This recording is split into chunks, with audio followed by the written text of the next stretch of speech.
Hello, Lenore. Look, it's so good to see you after an extraordinary night and an early one too, relatively. Relatively early as these things go. You know, as they say, when it's on, it's on. It's on, Mike. It's good to see you too. You've been run off your feet, haven't you? Hi, Reged. Yeah, it's always busy on election night, but things did happen quite early and quite suddenly. Let's go there because I was wondering, is this the fastest call of your careers? I can't actually remember exactly when the calls were over all of the election campaigns that I've covered, but certainly it was pretty clear pretty early on that most of the things we had been told about, most of the things the pollsters had predicted, most of the things the strategists had been warning about weren't happening, and it was just a very comprehensive, across the board, across the country victory for Labor. Yeah, I remember at the last election there was a bit of doubt at the start. Things seemed to be going in Morrison's direction for a while in Tasmania. And then turned back. And then it came... And this time they kept saying, when the pre-polls come in, no, didn't make a difference. I was definitely ready for a long night, but it hasn't been that at all. So let's just have a look at a snapshot. If you can take us through where things are at about 11 o'clock in the evening at the moment. So, well, it's not even close. I think Labor's projected to have maybe 86 seats, so, a whopping 10-seat majority. There's been a nationwide swing of about 4% or just under to Labor. The Liberals have gone backwards almost everywhere. The Greens vote is static, but they seem to have lost seats. The Teal vote, the Teals seem to have probably gained a seat or two. The Pauline Hanson and Trumpet of whatever they were, Trumpet of Patriots. Yeah, I know. Have kind of, not really bothered the scoreboard. And we've seen the extraordinary spectacle of the opposition leader and several frontbenchers all losing their seats. I mean, it's been a truly disastrous, like capital D, disastrous night for the coalition. As it stands at this time of the evening, the two-party preferred is showing something like 56 to 44 in Labor's favour. I mean, that's wipeout. Way beyond anything that even the most, optimistic polls for Labor predicted. And all the stuff that, strategists were saying was going to happen didn't happen. So we were told how Victoria was really terrible for Labor and they were definitely going to lose seats there and they had to pick up seats somewhere else. No, Victoria was fine for Labor. There was a swing to Labor in Victoria and the Liberals are losing seats in Victoria. We were told that, Tasmania was really line ball and close. Tasmania, the Liberals are wiped out in Tasmania. We were told that the outer suburban seats were where Dutton was really going to resonate. No, they've lost Dixon, he's lost his own seat. That's an outer suburban seat. So is Petrie, which they've also lost. So none of those kind of paths, narrow paths to victory or goat tracks or whatever, they were dead ends. It just did not happen. Yeah, I mean, Victoria, far from being the coalition's route back to power, there may be no Liberal, maybe left with one or two Liberals in the entire state, like there are some Nationals, but the Liberal Party is left with, barely any representation in Melbourne and not much outside Melbourne either in Victoria. And they went backwards in Queensland and New South Wales. Like, there is no good state, there is no good demographic. It is wall-to-wall bad for the coalition. It's an extraordinary picture. Let's go through and try and dissect what it means and what happened. It really looked different for Labor at the start of this campaign. And Jim Chalmers, Treasurer, said this evening, at the start of tonight, he actually said, well, Labor was really in trouble last year. Mm-hmm. And they were. I mean, they clearly were. And things have really turned around this year. I think... we've discussed it on the podcast before, but, the scrutiny came on Peter Dutton and the Liberal Party sort of wilted under the scrutiny. They didn't have a coherent policy platform. They campaigned poorly. They didn't really seem to know, and I think this is a really critical thing that the coalition's going to have to think about. They didn't seem to know whether they were going to be a bit Trumpy, go down that sort of path to, at the beginning it looked a bit like they might, cutting the public service, not standing in front of the Indigenous flag, etc., etc. Then Trump started governing and it was chaotic and people thought, holy hell, we don't want that, they sort of veered back to the centre. Towards the end, when things were getting desperate, they sort of went a bit Trumpy again. I mean, we can talk about this later, but I think one of the great problems for the Liberal Party, and it has been a problem ongoing for decades, is they used to be a broad church and they knew where they sat, sort of very much centre-right. They have lost that direction because there's such divisions within the party on all sorts of things, not least of which is climate change. And they've tried to paper it over and they haven't actually figured it out. And I think voters see that. And I think it wasn't an entirely Trumpy campaign, as you suggest, but it was very negative. It was Labor's been a disaster. They've wrecked the economy. They painted it in kind of apocalyptic terms, what Labor's done, which is just really... Our politics isn't really like that. And people were sort of underwhelmed by Anthony Albanese, but they didn't hate him. Exactly. They didn't hate him, and although the cost of living obviously has bitten hard on lots of people, it has been a hard time, but it's not like they've come through with a wrecking ball, and it just didn't gel with the reality of what the Albanese government is. It's been underwhelming for many people in many ways, but I don't think people really felt like it had destroyed the economy, as Angus Taylor was trying to say many times through the campaign. And I thought it was interesting in Albanese's acceptance, victory speech tonight. He talked about optimism. He talked about how he was born an optimist. And kindness. He talked about kindness. I mean, it's kind of easy to be optimistic, I guess, when you just won a smashing victory. But I think Labor did manage to project an idea of the future in their campaigning, which the coalition did not. And good. Frankly, and it also, I think we need to be clear, there were also the cards that fell in Anthony Albanese's favour. I mean, I think the Trump effect clearly worked against the coalition, but also, interest rates started coming down. There was, petrol prices started coming down.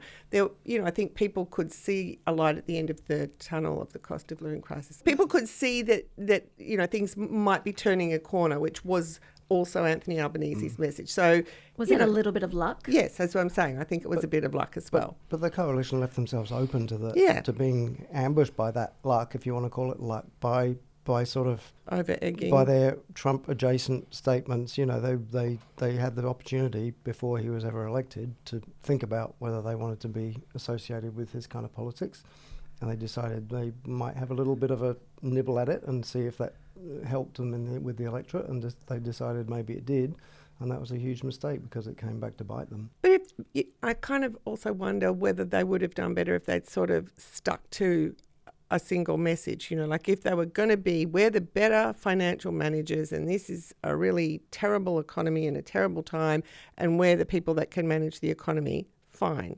But then if you say you don't like tax cuts, you shouldn't turn around and then offer a tax rebate when you get a bit wobbly and scared.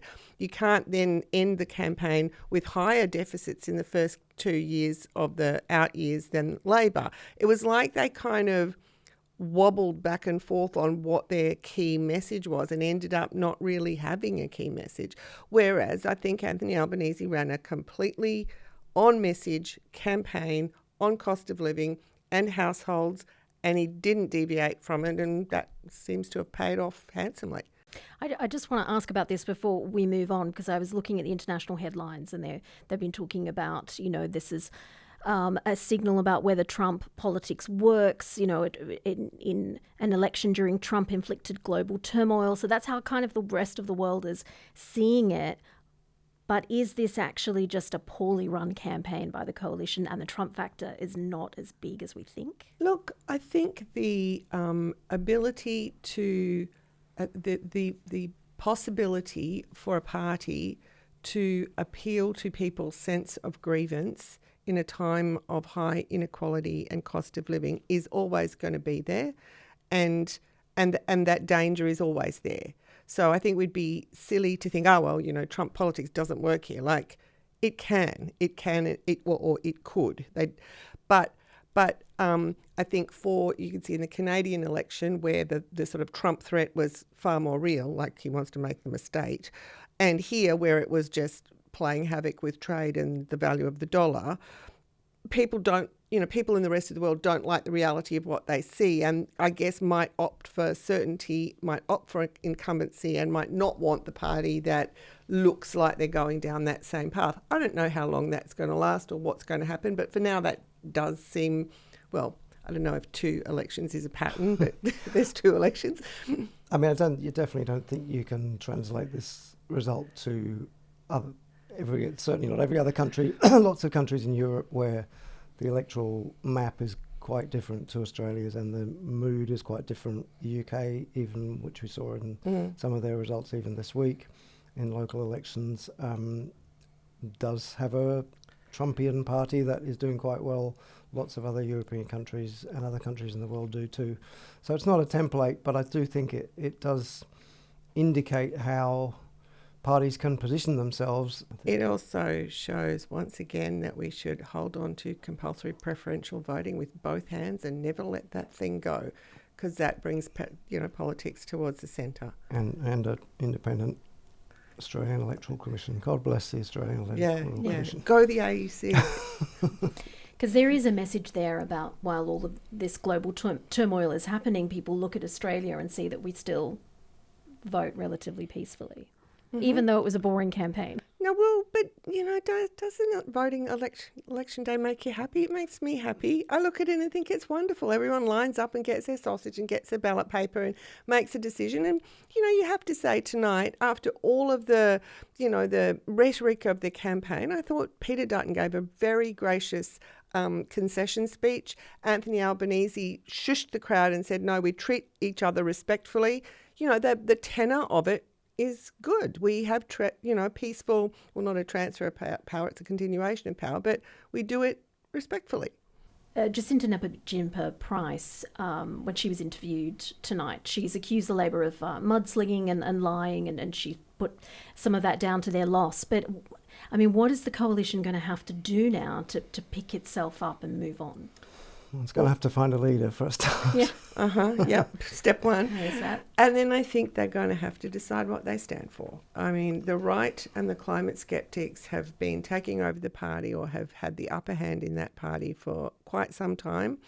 Whenever someone with a more centre-right centrist view and some sort of sense of being able to read the science on climate change comes to power, they get pulled down again by the climate skeptics and the far right.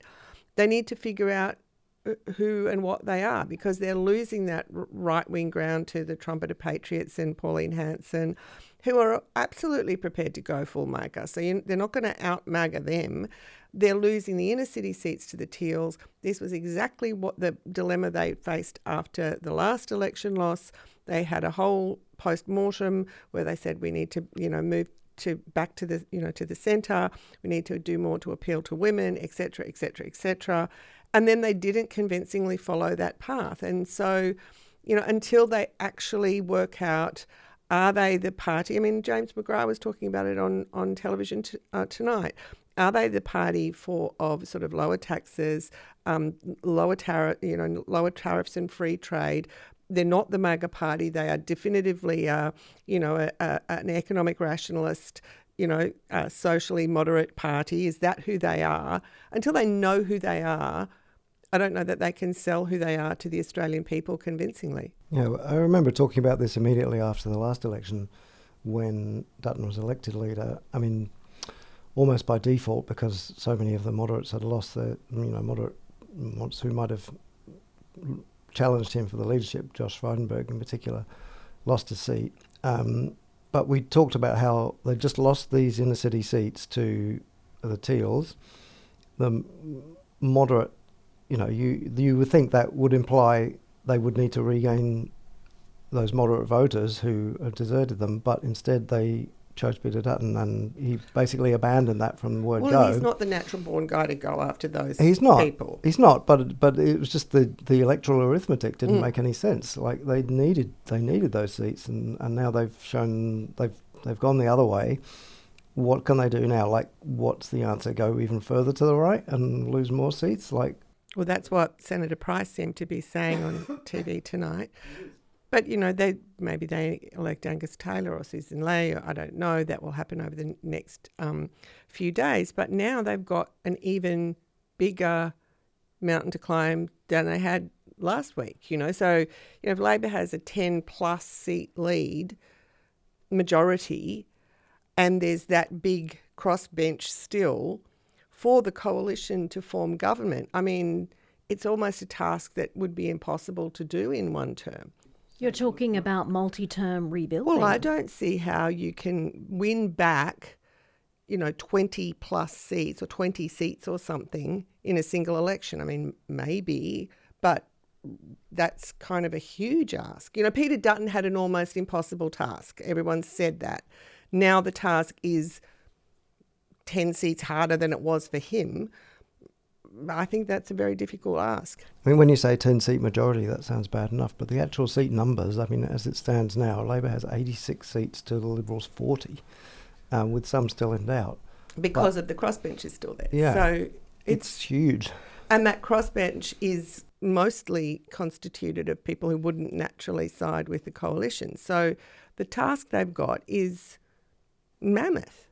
We are going to get on to what Labor needs to do, but I have to ask you, nuclear power, do you think that's going to fall by the wayside? I think it's, what did Tony Abbott say? Dead, buried and cremated, I'd say. I mean, look, I don't know, but in my view, that was always a policy to just put some veneer of respectability on doing nothing on climate for the next 10 years. That's what it was about.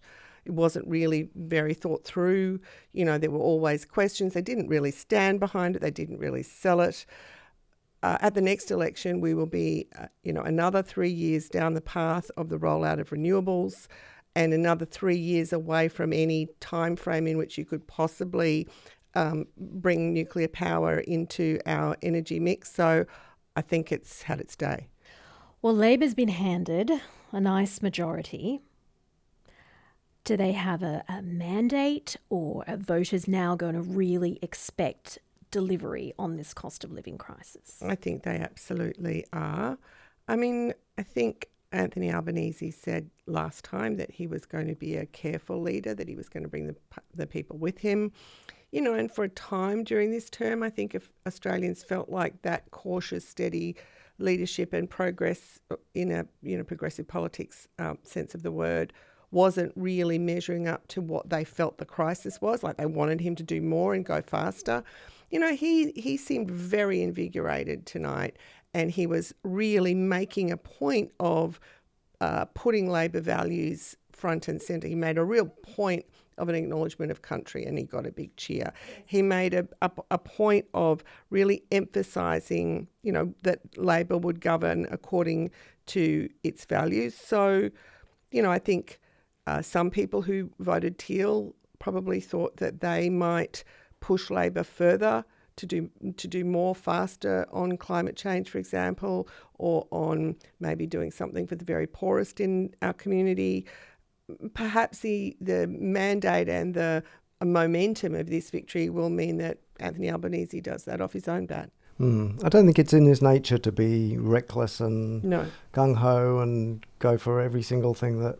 But is it in his nature to be too slow and not do enough? Well, perhaps, but he's got time now. He's got the momentum from this election win. He's got a very big majority in Parliament that he's going to have absolutely no problems getting legislation through if he wants to.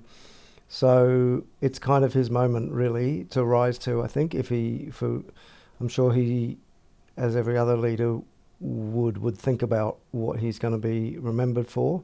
He talked about, that was asked in the election campaign, and he talked about some of the things they've put in place so far, such as childcare.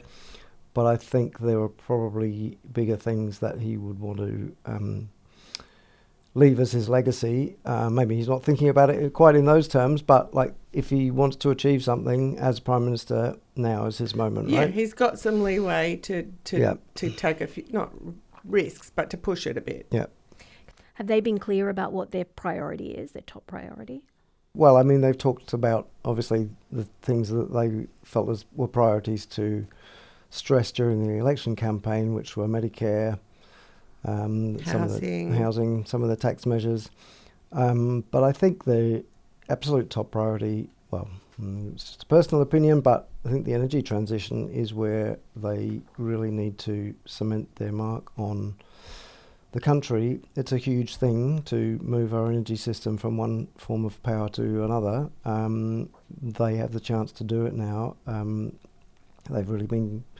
I don't think this wasn't something that they ran hard on during the campaign, but the coalition certainly ran hard against what they were doing, and they've been soundly rejected. So it's for Labor to push that forward now and pursue it as far as they can within the next 3 years. I don't know that they will do this. In fact, they most probably won't. But I think they've got the space now, if they wanted to properly revisit Australia's security policies. And you'd have to think, given that the US ally is now not a reliable ally, and we're spending eye-watering amounts of money on submarines we probably never will get, and having a more independent, multifaceted kind of series of alliances is what a lot of defence experts are saying would be a smarter thing to do. And, Labor signed on to AUKUS basically because they didn't want that to be an issue. Maybe they'll start rethinking those kinds of things, or having a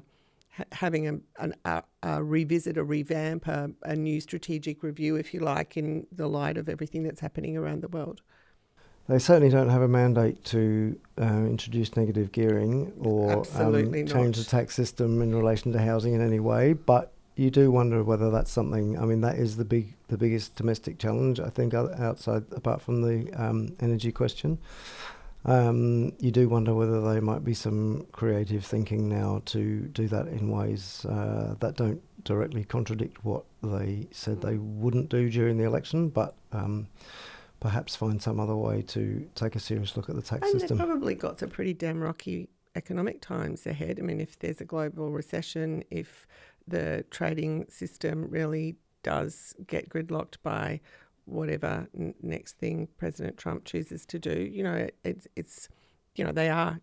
Everyone talks about uncertain times, but they really are. Yeah, and it's always tempting on the night of an election to think that what's just happened is what's going to keep happening into the future, and if the coalition do get their act together and revert to being a very credible party of government, then the pendulum will swing back at some point, and Labor will need to be prepared for that.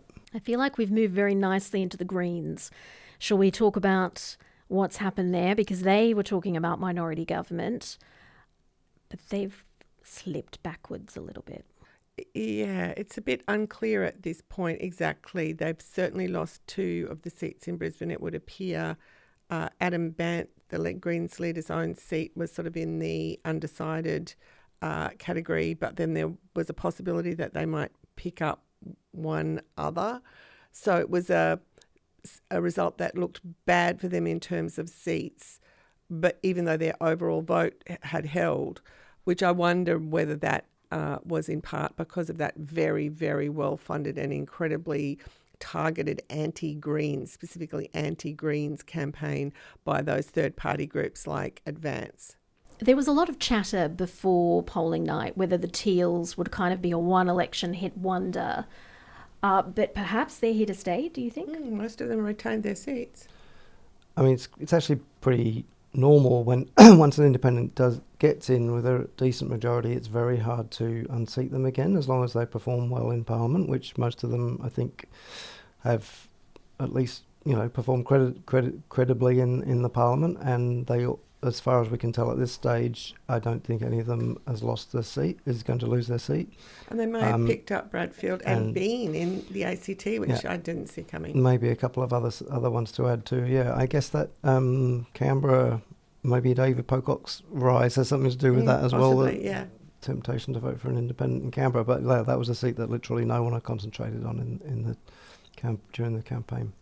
Because we heard a lot about Australia moving towards a trend of minority government as sort of the independents grow in number, but we've have a Labor majority.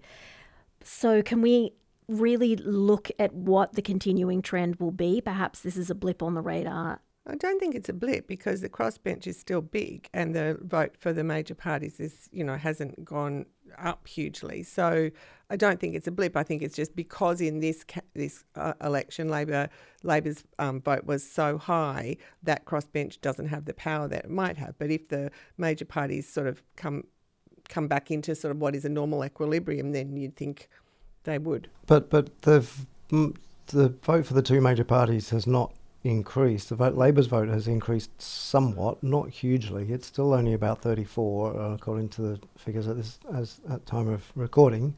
But it's just that the coalition's vote has slumped so dramatically, and I think that will probably end up the major party vote will still have declined from the last election.